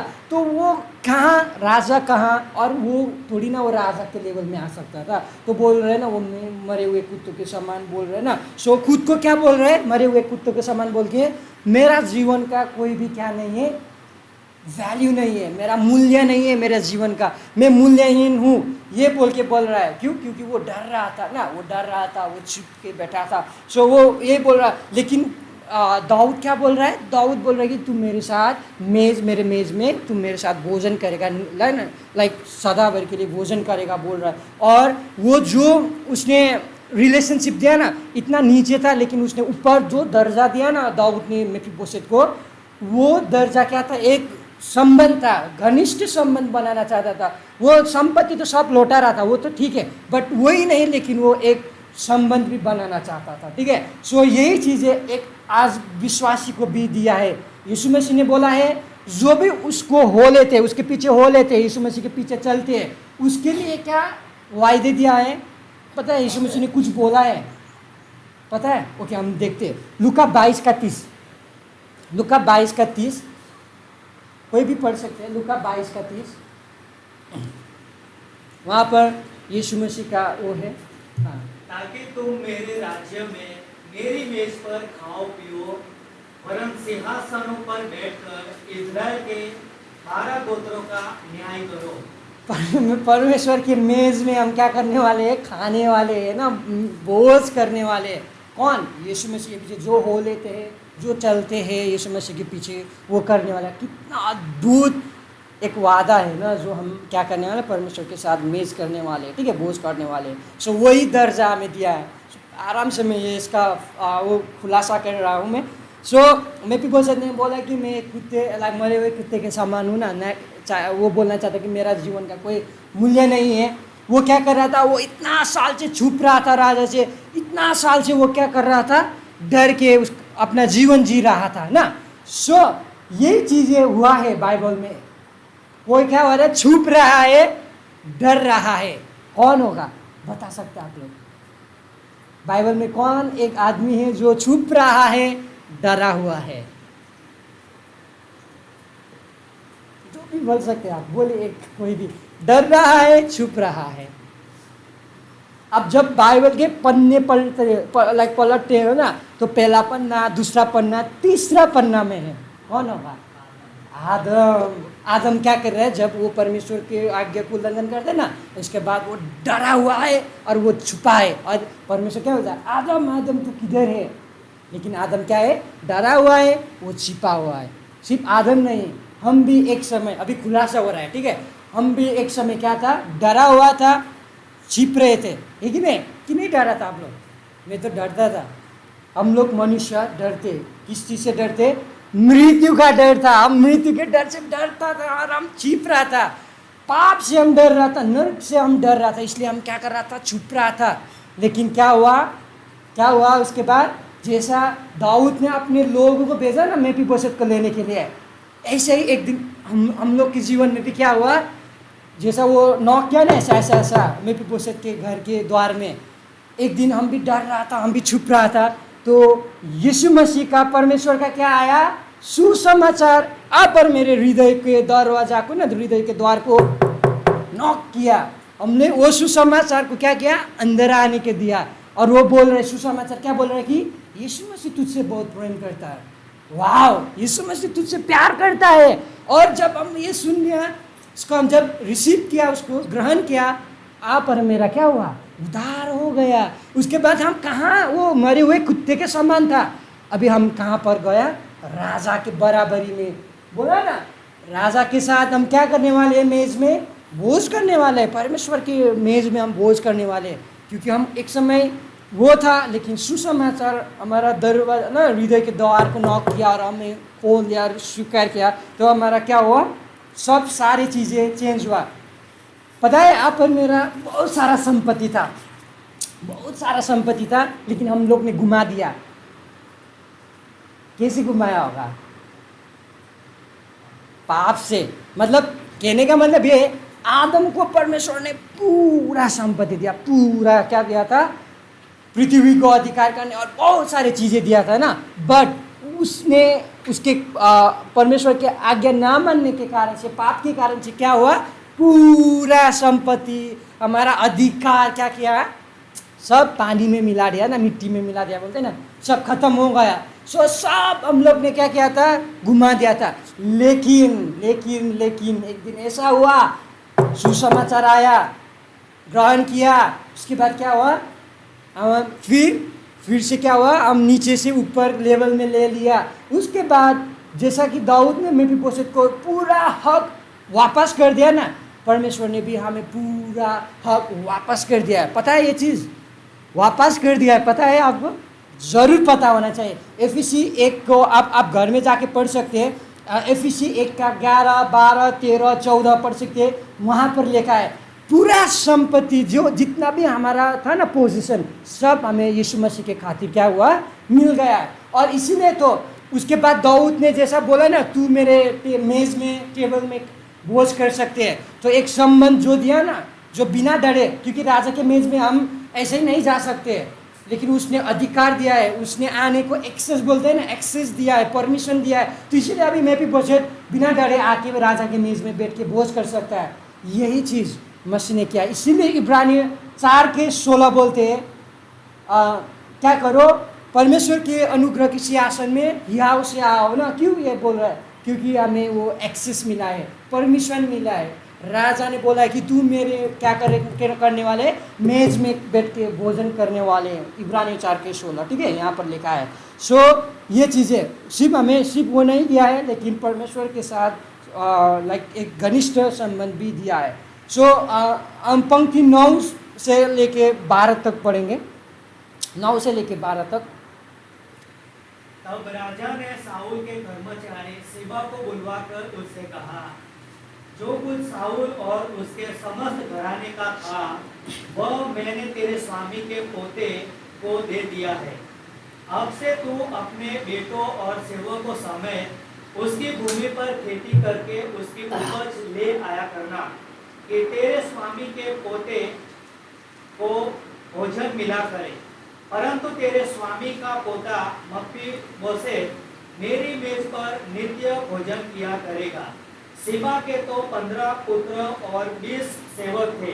सिबा ने राजा से कहा, मेरा प्रभु राजा अपने दास को जो जो आज्ञा दे उन सबों के अनुसार तेरा दास करेगा। दाऊद ने कहा, मपीबोशेत राजकुमारों के समान मेरी मेज पर भोजन किया करे। मपीबोशेत के भी मीका नामक एक छोटा बेटा था, और सिबा के घर में जितने रहते थे वे सब मपीबोशेत की सेवा करते थे। ओके, आपको आलसी लग रहा है? गर्मी बहुत ज़्यादा है ना, सो प्लीज़ मत सोइए, क्योंकि 10 मिनट के अंदर अभी मैं ख़त्म करने वाला हूँ, क्योंकि हम 12 अध्याय में पहुँच गए हैं ना, मतलब पंक्ति में। सो 13 पंक्ति तक ये ख़त्म हो गया। सो प्लीज़ मेरे साथ बने रहे, क्योंकि ये इंटरेस्टिंग है, क्योंकि मैं खुलासा करने वाला हूँ ना, खुलासा कर रहा हूँ। सो यहाँ पर क्या होता है, जीवा एक नाम ना, सीबा, इंग्लिश में जीवा बोलता है, हिंदी में सीबा। सो सीबा क्या है, शुरू से हम सीबा को देखते हैं। सीबा कौन है? साउल के घराना में वो काम करता था ना, एक सर्वेंट था। सो अभी सीबा क्या कर रहा है, दाऊद सीबा को क्या बोल रहा है कि अभी तू मेफीबोशेत को क्या कर, देखभाल कर, उसके हर तेरा बेटा, तेरा घराना, तेरा जितने भी दास है, सब मेफीबोशेत को सेवा करना है, उसके लिए काम कर, एक्सक्यूज में काम करना है बोल रहा है। सो उसके बाद क्या क्या कर रहे हैं दाऊद, मेफीबोशेत खुश है, अभी डरा हुआ नहीं है। जो पहला डरा हुआ था वो अभी डरा हुआ नहीं है, वो बिना डरे लोगों से मिल रहे हैं, राजा के मेज़ में जा रहे हैं, खाना खा रहे हैं, लोगों के साथ बात कर रहा है, लेकिन नहीं, ये सब कर रहा है। और क्योंकि पहला तो नहीं करता था, वो डर जाता था, अगर मेरा खुलासा होगा तो राजा मुझे मार देगा, वो डर के छुपे हुए था ना। अभी वो बाहर आके लोगों से मिल रहा है, बातें कर रहा है, राजा के मेज़ में बिना डरे आके वो क्या कर रहे हैं, खाना खा रहे हैं ना। सो वो अभी क्या हुआ, उसका स्थिति बदल गया, ठीक है ना, उसका स्थिति बदल गया। वो क्या कर रहा है, वो बहुत आनंदित है, ठीक है, ये सब याद कीजिए, वो बहुत आनंदित है, ठीक है। तो उसके बाद जीवा, मैं आपको एक बात बताना चाहता हूँ, हर एक के जीवन में जीवा है, मतलब सीबा, इंग्लिश बोलो ना, सीबा, हर एक के जीवन में कौन है, सीबा है। अभी सीबा कौन है, ये सीबा नहीं बोल रहा, दूसरा सीबा कौन होगा, जो सीबा क्या कर रहे हैं, मदद कर रहा है मेफीबोशेत को। आप और मैं मेफीबोशेत हूँ, मेफीबोशेत को मदद कर रहा हर चीज़ में, खाना खाने के लिए टेबल में भी लेकर आ रहा है मेफीबोशेत को। कौन, सीबा। तो सीबा हर एक के जीवन में कौन होगा, वो सीबा। यस, क्या बोलते हैं, चौबी मैम का सिर्फ लिपशिला, क्या लिपशिला, वो क्या बोल रही थी, पवित्र आत्मा ना। यस, पवित्र आत्मा, पवित्र आत्मा हर एक के जीवन में एक सीबा जैसा क्या हो गया है, बैठा गया ना, बैठा गया। जितनों ने भी यीशु मसीह को ग्रहण किया, पवित्र आत्मा की क्या किया, सील किया। तो हर एक के पास पवित्र आत्मा है, तो वो क्या करता है, हमें मदद करता है ना। ये जो टेबल है, मेज क्या दर्शाता है, संगति दर्शाता है, ठीक है, संगति दर्शाता है ये मेज। तो परमेश्वर की संगति में कौन लेकर आते हैं हमें, पवित्र आत्मा हमें सहायता करके लेकर आते हैं। ऐसे हम नहीं आते, आज आप इधर बैठे ना, आप ऐसे अपने सामर्थ्य नहीं आए, पवित्र आत्मा ने आपको उत्साह दिया है और यहाँ पर है।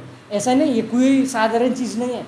पवित्र आत्मा आपको इंस्पायर किया है, उत्साह किया है, यहाँ पर आने के लिए प्रेरणा किया है। और हम यहाँ परमेश्वर की मेज में, संगति में हम क्या कर रहे हैं, फेलोशिप कर रहे हैं ना, संगति कर रहे हैं, भाग ले रहे हैं। सो हर एक के जीवन में पवित्र आत्मा है, शिवा जैसा है ना, जो मदद करता है हमें हर चीज़ में। और हम क्या खाते हैं, मेज में थे भोजन क्या खाता है, हम वचन, परमेश्वर के वचन से पवित्र आत्मा को खिलाने में भी हमें क्या करता है, मदद करता है, ठीक है, खुलासा हो रहा है ना, तो वो खिलाता है। जो और उसके बाद दाऊद ने क्या बोला मेफीबोशेत को, तू मेरे साथ मेज में बोझ सदा भर के लिए करने वाला है ना, निरंतर करने वाला है, नित्य करने वाला है। सो मतलब क्या है, ऑलवेज लिखा है इंग्लिश में, यानी कि सदा भर के लिए। सो ये क्यों बोल रहे हैं, क्योंकि वो क्या हो, उसका वो प्लेस, स्थान सिक्योर, यानी कि वो सुरक्षा हो गया। अभी कोई भी कुछ भी नहीं बोलता है, राजा ने बोल दिया तो बोल दिया, अभी कोई भी बीच में आके कोई भी नहीं बोल सकता, वो स्थान कोई भी नहीं छीन सकता है। ऐसा ही चीज़ें हमारा जीवन में भी हुआ है, ठीक है। यीशु मसीह ने क्या बोला, तू मेरा है। अब क्या हो गया, हमें परमेश्वर के प्रेम से कोई भी अलग नहीं कर सकता। आप और मेरा जो स्थान है, यानी कि जो हमने उधार पाया है गॉस्पेल को शुरू में स्वीकार करके, वो उधार हम कभी भी नहीं घुमाने वाले। हम सदा भर के लिए मसीह में सुरक्षित है, ठीक है, मसीह में सुरक्षित है।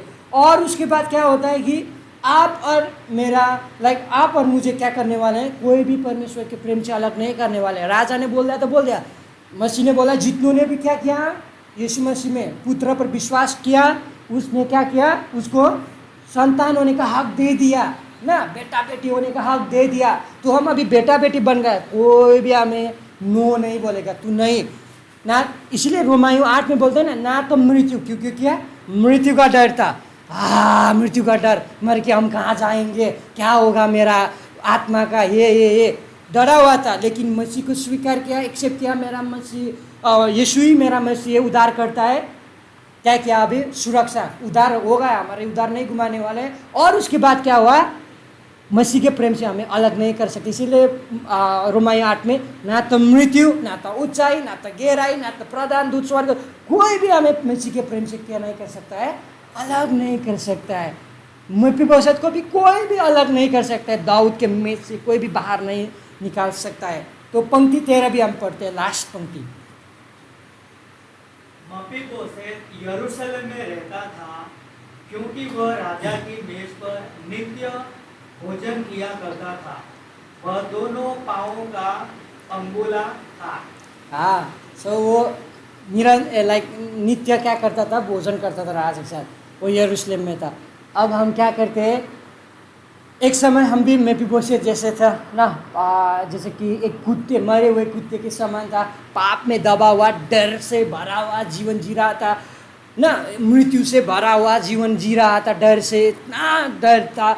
लेकिन एक दिन गॉस्पेल आया, हमें सुसमाचार आया, नॉक किया, हृदय को खोल दिया हमने दरवाज़ा, उद्धार मिला, हमें उद्धार सुरक्षित है। अभी हमें मसीह के प्रेम से कोई भी अलग नहीं कर सकता है। उसके बाद क्या हो रहा है, वो सदा नित्य भर के लिए क्या कर रहा था, वो राजा के साथ भोजन करता था, वो यरूशलेम में ही था।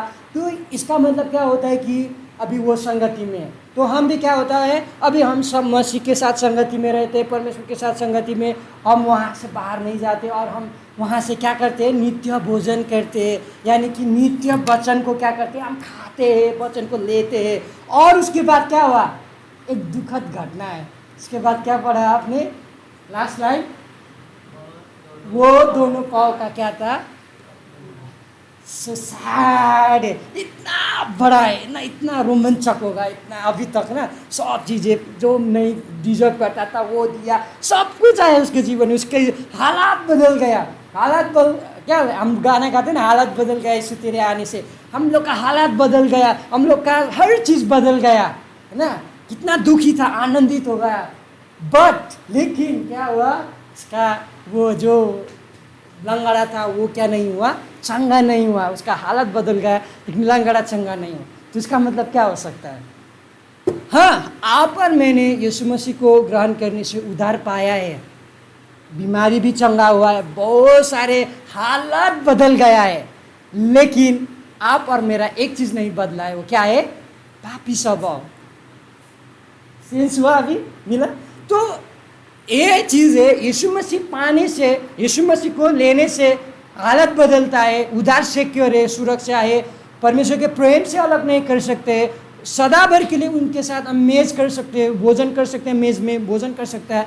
लेकिन आप और मेरा जो पापी स्वभाव है, आदम का पुराना स्वभाव, वो कभी भी नहीं जाता है। ठीक है, कभी भी नहीं जाता है। लेकिन क्या करता है परमेश्वर? हमें ऐसा वो हमें सामर्थ्य देता है कि उससे क्या कर सके, हम लड़ सके, उससे हम क्या कर सके, उसको दबा के, पुराना स्वभाव को दबा के नया स्वभाव को बाहर निकालने को पवित्र आत्मा हमें मदद करता है। ये चीज़ें हम रैप सेशन में बात करेंगे, यहाँ पर नहीं करेंगे। सो ये चीज़ें, ठीक है। सो यहाँ से पूरा 9 चैप्टर 9 से पूरा अध्याय से 4 चीज़ें आपको ना खुलस्त देखने को मिलता है। पहला क्या था? कृपा दृष्टि। 9 का 1 में क्या देखा था? कृपा दृष्टि ना, दाऊद ने कृपा दृष्टि दिखाए। सो कृपा दृष्टि पता है आपको, लोग अगर आपको कोई सजेशन देता है ना, सलाह देता है ना, तो वो सलाह ना भूल जाते हैं हम लोग। जितना भी अच्छा सलाह हो, वो सलाह क्या कर जाते हैं, हम इंसान होने के नाते हम भूल जाते हैं। जैसे कि अभी बोला ना कन्नू भाई ने कि क्या हम भूल जाते हैं, लेकिन परमेश्वर नहीं भूलता है। हम इंसान है ना, भूल जाते हैं। लेकिन एक चीज़ नहीं भूलता है, अगर कोई मुझे और आपको कोई कृपा दृष्टि करता है ना, कभी भी नहीं भूलते, जिंदगी भर भी नहीं भूलते।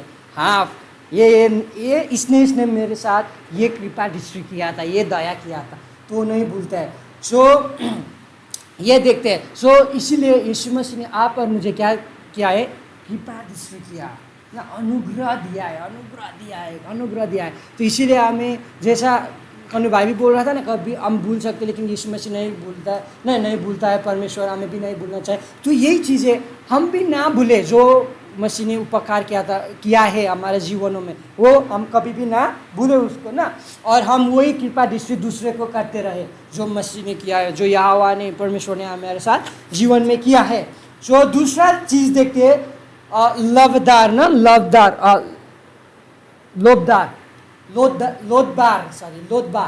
लोदबार क्या है? जगह का नाम, याद नहीं किया ना? लोदबार यानी कि 4 और 5 पंक्ति में मिलता है ये शब्द। आप देख सके, हाँ, लोदबार, लोद या लोद बोलते हैं ना, हाँ, लोदबार। सो लोदबार एक जगह है। सो इसका अर्थ क्या होता है? इंग्लिश में बोलते हैं नो पैस्चर, यानी कि कोई खेती की कुछ भी नहीं होता, एकदम सूखा जमीन, खड़ेली जमीन, जहाँ पर कुछ उन्नति नहीं होता है, प्रगति कुछ भी नहीं होता है। यानी कि वो क्या है? कुछ भी नहीं है वो ना, वो खड़ेली जमीन है जहाँ पर कुछ भी नहीं होता है। और दूसरा शब्द में बोल सकते हैं, उसका अर्थ होता है कि बिना शब्द, यानी कि परमेश्वर का वचन ही नहीं होता है। ऐसा जगह हम होते जिंदगी में ना, लाइफ में हम होते हैं जहाँ पर संगति नहीं मिलता है, जहाँ पर वचन नहीं होता है, जहाँ पर कुछ भी नहीं होता है। वो उस जगह क्या है? लोदबार है हम लोग का। हम कितने लोदबार जीवन जी के आ रहे हैं ना। लेकिन ये लोदबार से किसने? दाऊद ने मेफीबोशेत को निकाला। जहाँ पर मेफीबोशेत लोदबार में जी रहा था, उसके पास कुछ भी नहीं था, वो जीरो में था, लेकिन दाऊद ने लोदबार से मेफीबोशेत को निकाला बाहर। ये सही आज आप और मेरे जीवन, ऐसा जीवन से अगर जा रहे हैं जहाँ पर खड़ेली है, कुछ भी नहीं है, सब शून्य है, कुछ भी कोई आशा ही नहीं है, वो जगह से भी कौन निकाल सकता है? केवल परमेश्वरी आप और मुझे भी निकाल सकता है। ठीक है। सो ये चीज़ याद रखिए। और तीसरी चीज़ हमें देखने को मिलता है मेज, टेबल। अभी तक हम बात किया टेबल। वो टेबल क्या दर्शाता है? क्या बोला मैंने? क्या दर्शाता है टेबल? मेज संगति का दर्शाता है मेज ना, टेबल। सो आप कभी अपने टेबल में खाना खाते वक्त कभी याद किया है क्या होता है टेबल में खाना खाते वक्त? टेबल है, आप बैठ गए टेबल में खाना खाने के लिए, तो क्या हो गया? ये नीचे का भाग दिखता है? नहीं दिखता है कि नहीं? नीचे का भाग पूरा छिप जाता है टेबल से, सिर्फ ऊपर का भाग दिखता है। मेफीबोशेत का कौन सा भाग कमजोरी था? उसका कौन सा पार्ट कमजोरी? नीचे का, ऊपर का तो सही सलामत था, वो सिर्फ नीचे का उसका खराब ना, वो एक्सीडेंट से वो हो गया था पैर। तो जब वो खाना खाने मेज में बैठता था ना दाऊद के साथ, उसका नीचे का भाग छूट जाता था। तो कोई आके देखा मेफीबोशेत को राजा के घराना में मेज में, तो क्या देखता था? साधारण इंसान देखता था, उसका कोई बीमार नहीं देखता था, उसका कमजोरी नहीं देखता था। यही चीज़ आप और मेरे लिए भी होता है। क्या होता है? जब हम फेलोशिप में आते हैं ना, आप और मेरा कमजोरी फेलोशिप ढाक देता है। हमारा वीकनेस, जो भी कमजोरी चीज़ है ना, कोई देखता नहीं है। ऐसा नहीं कि नीचे का भाग नहीं देखेगा, नहीं, फेलोशिप में आप और मेरा वीकनेस, कमजोरी पर क्या कर देता है? पूरा ढक देता है। इसीलिए तो संगति में आने हमें क्या नहीं करना है? नहीं छोड़ना है। इसीलिए इब्रानियों 11 का 35 में बोलता है ना, या 25 में बोलता है कि किसी किसी का क्या होता है? आदत संगति में ना जाने का ना। तो लेकिन हमें क्या करना है? आना है। क्यों? क्योंकि हमें क्या होता है? प्रोत्साहन मिलता है संगति में, क्योंकि आप और मेरा कमजोरीपन क्या करता है? ढकता है। ठीक है, ढक जाता है। सो ये है, क्या है? मेज का पार्ट, जो 9 के 7 में हम देख सकते हैं। ठीक है, और चौथी लास्ट पॉइंट वो क्या है? रेस्टोरिंग, यानी कि पूर्ण स्थापना। मेफीबोशेत के पास क्या था? कुछ भी नहीं था ना, सब क्या कर दिया था उसने? घुमा दिया था। कोई भी नहीं था उसके पास, घर भी नहीं था।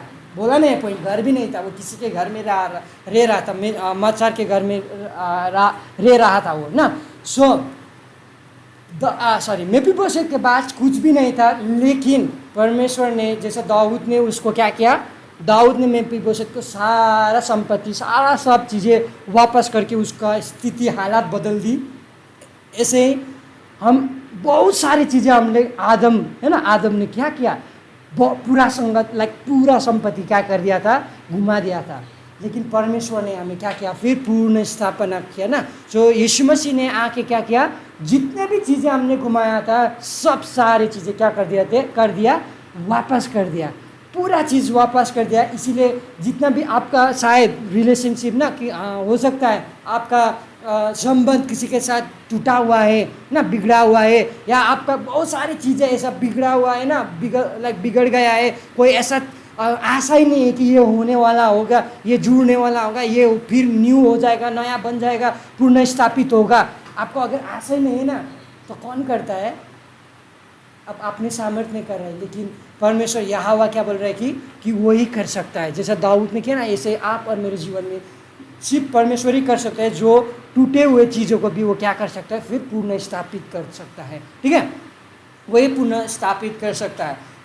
ये चीज़ें हम, ये मेफीबोशेत और दाऊद के जीवन में हम जब देखते हैं, तो ये चीज़ें हम देखते हैं तो अद्भुत है ना। कभी भी हम जब भी इनके जीवन को पढ़ता हूँ, मैं रिफ्रेश होता हूँ कि दाऊद का कृपा दृष्टि जब मेफीबोशेत को किया ना, अद्भुत चीज़ है। जहाँ से क्या देखने को मिलता है कि मसीह ने आज क्या किया? ये आने वाला दिन का एक भविष्यवाणी जैसा था कि आने वाले दिन में यीशु मसीह हमें क्या करने वाले हैं?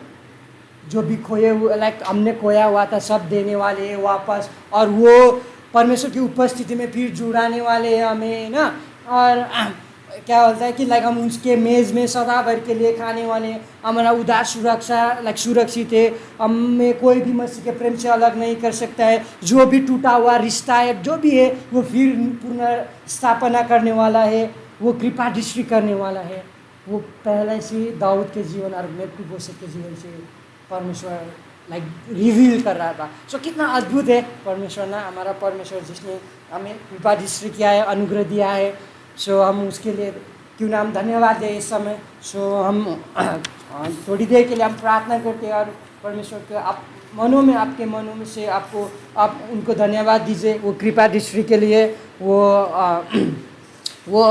लोदबार से निकालने के लिए बाहर, और आपको एक उधार देने के लिए ना, और आपको वो हमें सबको क्या दिया है? उनके मेज़ में भोज करने के लिए वो चांस दिया है ना, हमें दिया है वो। और हम उनके अनुग्रह की सिंहासन में हिवा बांध के बोल्डनेस के साथ, साहस के साथ हम आ सकते हैं। ये सारी चीज़ें दिया है, पुनः स्थापना किया है हमें। इसके लिए क्यों ना हम छोटी से समय प्रार्थना करके हम धन्यवाद दें परमेश्वर को।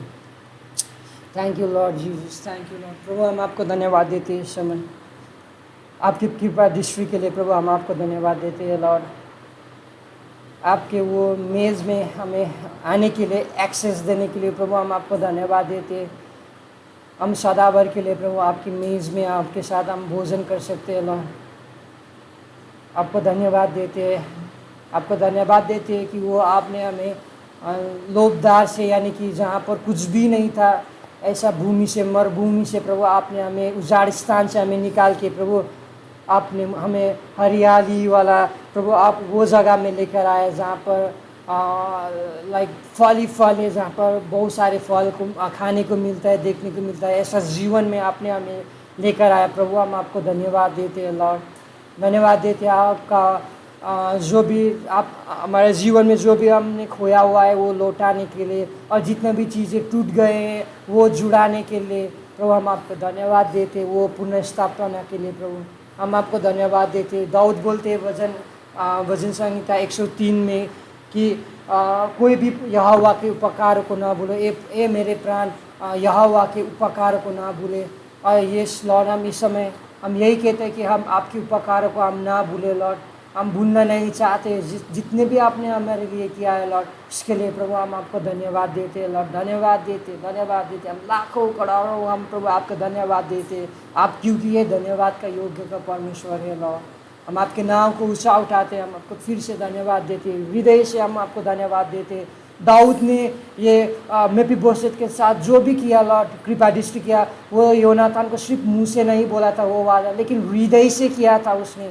और सच में वो चीज़ हम देखते हैं। और इसीलिए प्रभु हम किसी के साथ हम कुछ भी करते हैं लॉर्ड, हम मुंह से ये चीज़ नहीं करने वाले, लेकिन हृदय से करने वाले। जो भी करने वाले हैं हम हृदय से करने वाले। और हम आज पवित्र आत्मा सहायता करना कि हम ये प्रश्न कर सके कि मैं प्रभु आपके लिए क्या कर सकता हूँ, और वो मुंह से ही नहीं लेकिन हृदय से करने में हमें सहायता मदद कीजिए लॉर्ड।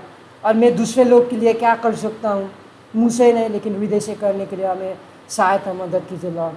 पवित्र आत्मा हमें सहायता कीजिए, हम ये दुआ करते, प्रार्थना करते, धन्यवाद देते इस समय के लिए सभी मंडली के लिए लॉर्ड। आप ब्लेस करना हमें सभी के साथ प्रभु, व्यक्तिगत रूप में आप बातें करना लॉर्ड। जब से यहाँ से जब हम छूट के जाएंगे घर तरफ तक प्रभु, वहाँ तक भी प्रभु आप हमसे बातें करते रहना लॉर्ड। और ये वचनों से व्यक्तिगत रूप में आप सभी से बात करना, यही हम दुआ करते, प्रार्थना करते हैं, धन्यवाद देते प्रभु ये समय के लिए। महिमा आपको मिले, यीशु मसीह के नाम से मांगते हैं, आमीन।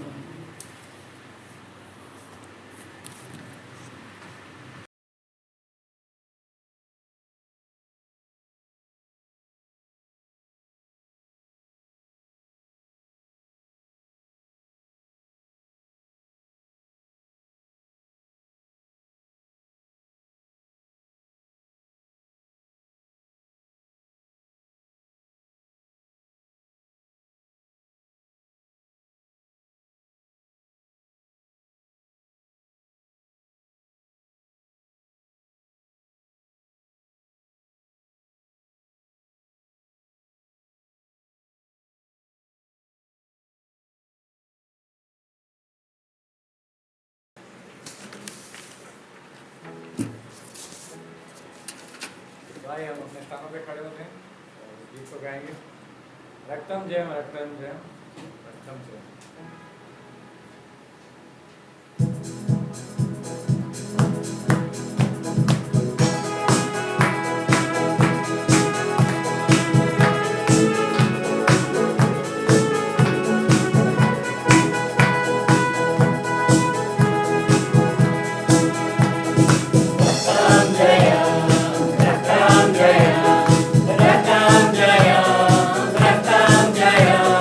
Rakam Jayam,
प्रभु को धन्यवाद है। प्रभु ने हमसे सुंदर सा बात बताई कि पहले जो 2 संदेश सुने, आज दोनों संदेश हमारे लिए बहुत ही इम्पोर्टेंट है। सचमुच हम कैसे थे हमारा जीवन, लेकिन प्रभु ने आज हर एक दिल में वो अपने क्या है नॉक किया, ताकि हम उस गंदगी से, उस पाप से आज हम सच्चे जीवित परमेश्वर के पास हम आए। इसलिए प्रभु को धन्यवाद है। प्रभु लोग को आशीष दे। और आइए हम दुआ करें। सर्वशक्तिमान जीवित परमेश्वर पिता, हम तेरा धन्यवाद करते हैं आज का इस पवित्र दिन के लिए। प्रभु जी तो ने हमको प्रभु जी अलग अलग जगह में से तेरी भवन में लेके आया प्रभु जी, और तेरी बातों प्रभु जी, तेरे स्वर्गीय बातों हमारा दासों के द्वारा तो ने हमको सिखाए प्रभु जी, उसके लिए हम आपको धन्यवाद देते हैं।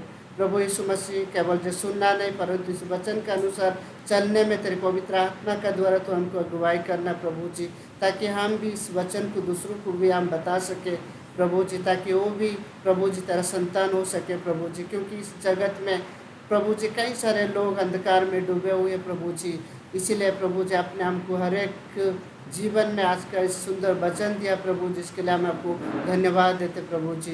तेरे दोनों दासों को तो आशीषित कर प्रभु, जो लोग का जीवन तेरे हाथों में सौंपता हूँ प्रभु। जो लोग का जीवन में जो भी कमी घटी है प्रभु जी, तेरे भंडार से तो भरपूर आशीषित करना और तेरे कार्य करने के लिए तो इस्तेमाल करना प्रभु जी। और दुआ करता हूँ इस कलीसिया के लिए हम आपको धन्यवाद देते हैं, पासमान के लिए भी धन्यवाद देते हैं प्रभु जी। और यहाँ पर जितने जन हम उपस्थित है प्रभु जी, सभी का लाइफ में तो आशीषित करना। जो ऑनलाइन देख रहे वो लोग का जीवन में भी इस वचन के द्वारा तो हर एक का जीवन में तो बोल और बातचीत कर प्रभु जी, ताकि वो भी प्रभु जी और आत्मा में और तेरे वचनों में बढ़ने में तो सहायता और मदद कर प्रभु जी। धन्यवाद देते सारे आशीषों के लिए। प्रार्थना प्रभु यीशु मसीह के नाम से मांगते, आमीन।